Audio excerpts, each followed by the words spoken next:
गेल्या 8 दिवसापासून शेतकऱ्यांचं मराठवाड्यात ऊस दरवाढीसाठी आंदोलन सुरू आहे। आज काँग्रेस आमदार अमित देशमुख यांच्या सायखेडा येथील 21 शुगर या कारखान्यावर शेतकऱ्यांनी हल्लाबोल केला। शेतकरी आणि आंदोलकांवर बाउन्सर सोडल्याने शेतकरी आक्रमक झाले। शेतकऱ्यांनी गेट तोडून हा हल्लाबोल केला। किमान 3000 भावासाठी हे आंदोलन शेतकरी करतात। यावेळी शेतकरी नेते अजित नवले देखील आक्रमक झाले। सकाळपासून तुम्ही इथे बसलेले आहेत। पोलीस प्रशासनाची जबाबदारी होती चर्चा घडवून आणण्याची। हे पोलीस आतमध्ये जात आहेत, गुलुगुलू बोलतायत, बाहेर येऊन परत निघून जात आहे, आपली वाट पांगण्याची वाट पाहताय। आणि हे काळ्या कपड्यावाले पुढे घालताय बाउन्सर, असे बाउन्सर घेऊन बोलू मिळाला नाही।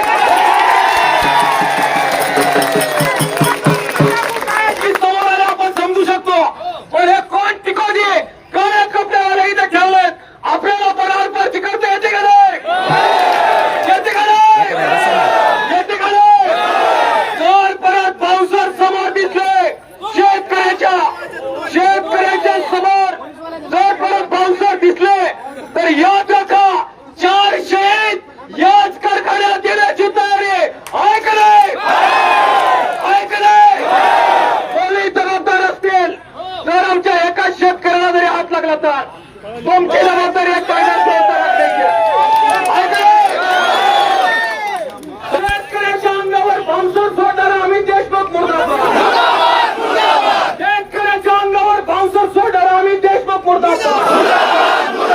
अमित देशमुख हाय हाय, अमित देशमुख हाय हाय, अमित देशमुख हाय हाय। शेतकऱ्याच्या अंगावर बाउन्सर सोडणारा अमित देशमुख मुर्दाबाद।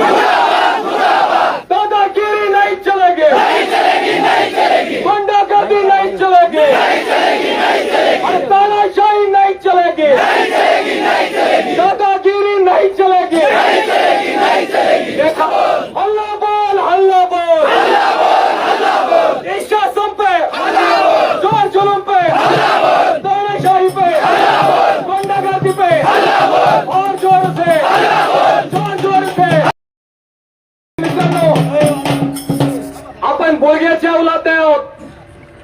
आपलेच लेकरं नोकरीला ठेवायचे, त्यांना काळे कपडे घालायचे आणि आपल्या विरोधात वापरायचे, आणि त्या देशमुख याने तिकडं सुरक्षित राहायचं। मला वाईट तुमचं वाटतंय, आणि हे पोलीस सुद्धा तुम्हाला सिरियसली घ्यायला तयार नाही आहेत। सकाळपासून तुम्ही इथे बसलाय, कामाच्या दामासाठी बसलेत, आणि तुमची विचारपूस करायला सुद्धा इथले LIB वाले आणि अधिकारी यायला तयार नाही। हे गुळघेपणाचं आंदोलन जर करायचं असेल तर या असल्या आंदोलन यशस्वी होत नसतात। भावांनो, कायदा आपल्याला राखायचा बरोबर, परंतु छत्रपतीची औलाद असता आरपार करण्याची तयारी ठेवावी लागेल।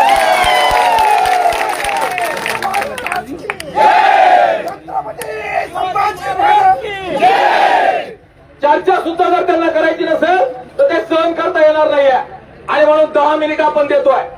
10 मिनिटांमध्ये अरे काय फार तर शहीद होऊ ना, या कारखान्यावर 4 पुतळे बसून आपले घर परत पडत नाही, बसून 4 पुतळे पण अपमान मिळत मागं, आणि अशा प्रकारची दादागिरी हे सहन करत जाण्यापेक्षा मेलेला काय तोड घेऊन जाणार आहे? बायकांना दाखवायला घरात काय लेकरं बाळांना तोड घेऊन जाणार आहे? आंदोलनाला गेलो होतो ना, आम्हाला कोणी विचारलं नाही, आणि अशा जिंदगीवर थोय आरपारची करू मंजूर आहे का? मंजूर आहे का? पोलीस काय आमचे दुश्मन नाही आहे। पोलीस शेतकऱ्याचीच पोरं आहेत। कपडे फक्त वेगळे घातले नाही तर त्यांच्या घरात सुद्धा उसाचे टिपरू पिकवणारे सगळे लोक आहेत, त्यामुळे पोलिसांची दुश्मनी नाही। पण बाउन्सर जर समोर आणले तर सहन करणार 10 मिनिटाची वाट देतो आपण। पोलीस आमचे दुश्मन नाही, पण हलक्यात घेऊ नका। गुळघ्याची औलाद इथं आलेली नाहीये, शहीद होण्याची तयारी आहे, आणि लाठी, तुरुंग, काठ्या हे सगळं भोगायची तयारी आहे।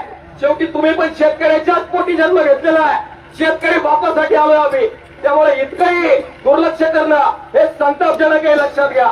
बरोबर आहे का?